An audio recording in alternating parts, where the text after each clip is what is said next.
was 26 when I was first diagnosed with primary breast cancer. I had surgery, chemotherapy, radiotherapy, hormone therapy at the time, everything they could throw at it really.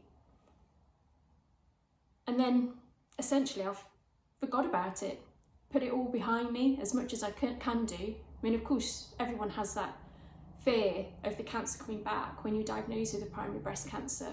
But as the years passed and I was still clear of cancer, it receded into the background as a distant memory of something that I once went through and had got over, and I got on with my life, got married, was enjoying my job, just bought a house.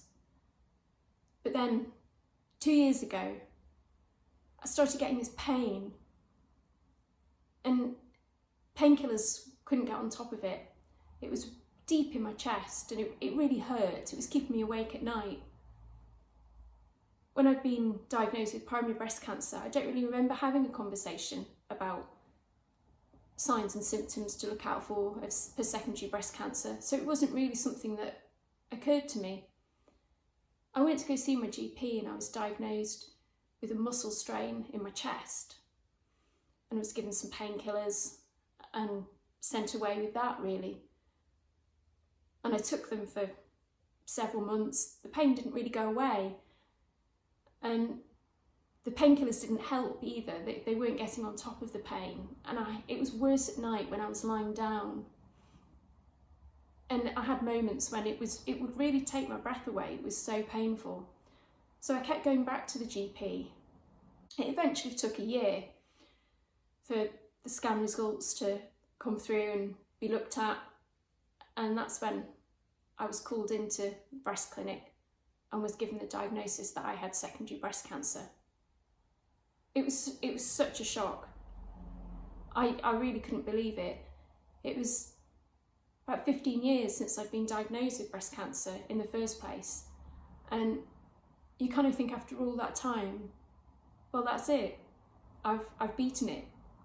It's not going to come back. I'm cancer free. I can forget about it, get on with my life.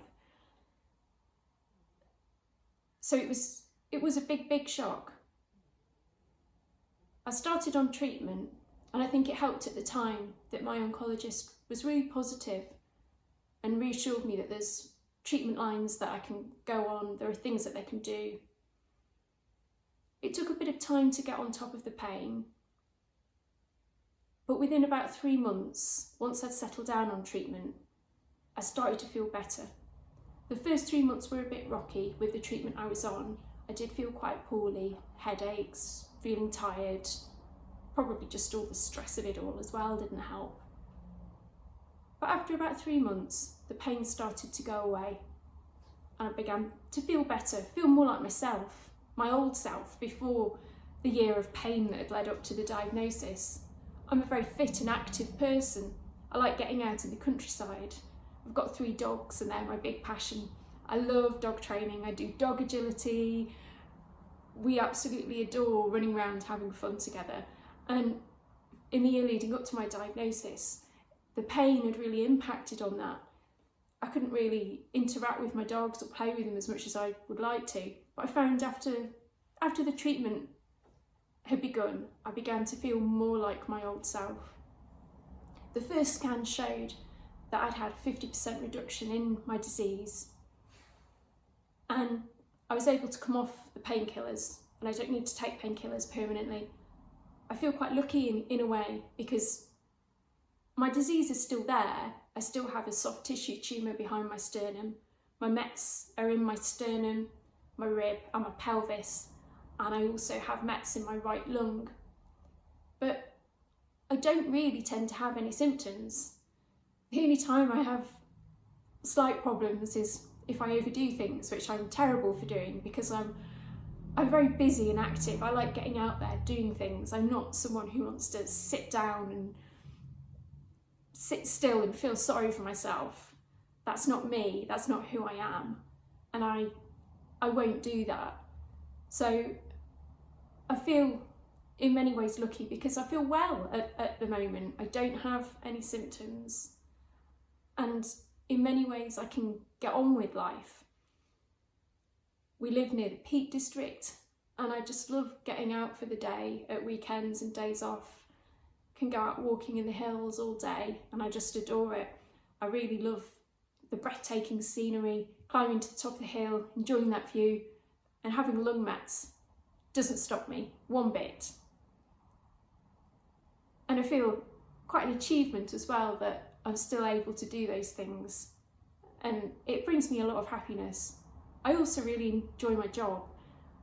I work full time and I really enjoy what I do.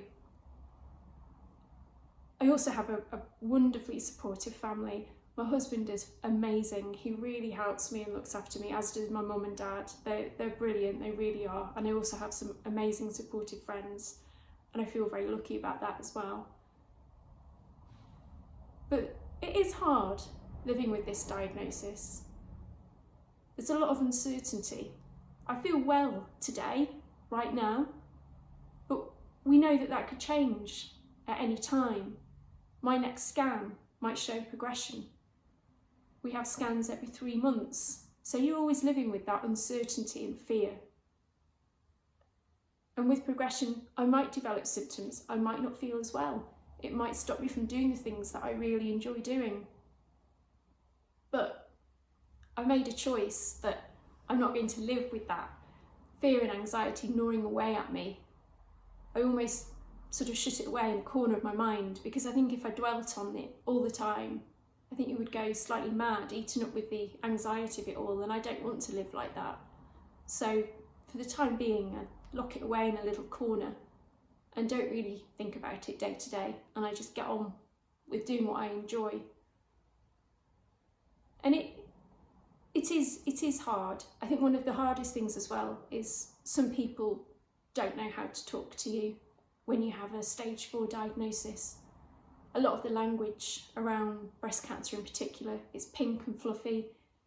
It's survivorship, it's fighting. People want success stories, don't they? Just generally in life.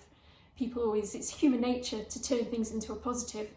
But the sad fact is, at some point, if you have a stage 4 diagnosis, there will be a time when you die from it. Just don't know when. And some people find that quite hard to deal with. So some people just don't ask me how I am, don't mention my illness. And there are other people that do, and they ask me how I am.